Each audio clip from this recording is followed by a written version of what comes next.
outside Lover's Field. The stands are empty. There aren't any roars after a big play on defense. The quarterback didn't just hit the quarterback for a slant for 57 yards and a touchdown. It's pretty quiet except for a lawnmower. But I wanted to think about those stands. So what do you do in stands? You cheer people on and you watch and you observe, and sometimes you go away disappointed, sometimes you're there and you're ecstatic and you're happy. But it's a place of watching. Now we are here now at the end of this chapter, the heroes of faith, Hebrews chapter 11. And now we get this added on list of all these people. We're seeing this procession of people who walked and lived by faith.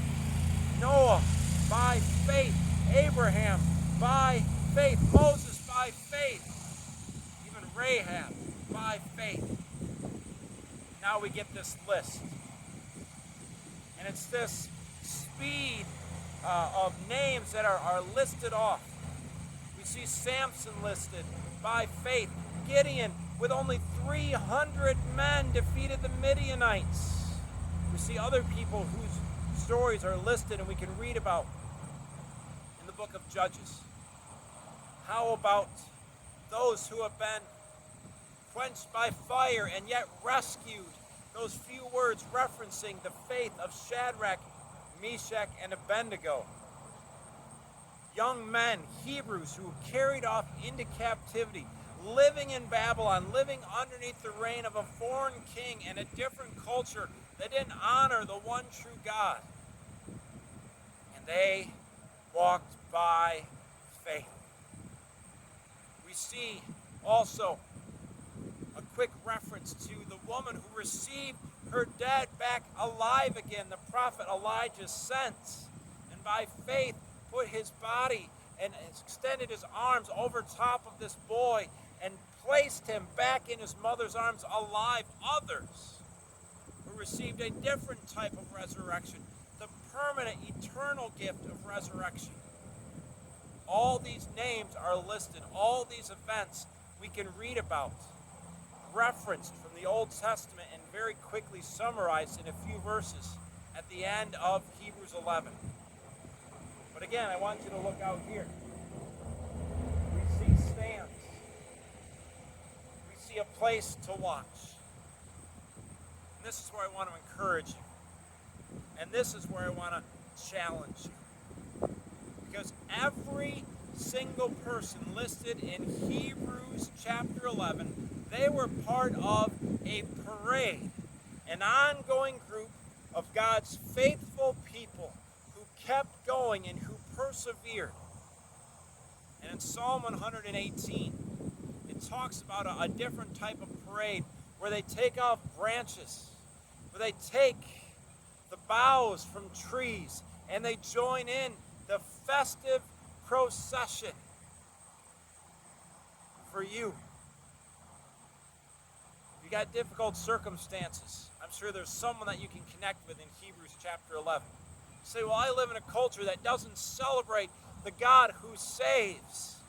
Well, talk to Elijah, talk to Elisha, talk to Jeremiah, those heroes of faith who did not receive everything here on earth and yet now have already received those promises made to them by the Lord. Eventually, we get to the point when we need to stop being a fan. We need to stop being someone who sits on the sidelines and observes. And we got to get up. And we got to run our race. We got to get up. And we need to follow along, being cheered on by this great cloud of witnesses. Witnesses to God's goodness and God's power. Psalm 118, it also says, even though there are times of deliverance, there's times of opposition. It says, what can mortal man do to me?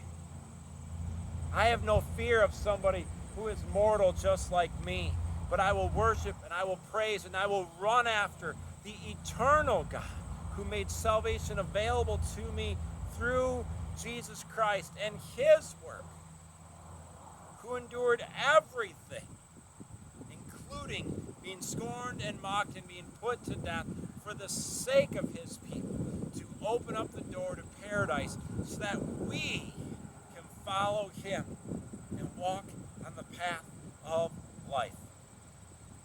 Today is a day. Start running towards the Lord. Start living for the Lord. Be cheered on and be encouraged by these real events that happen in Israel's history, in the life of the church.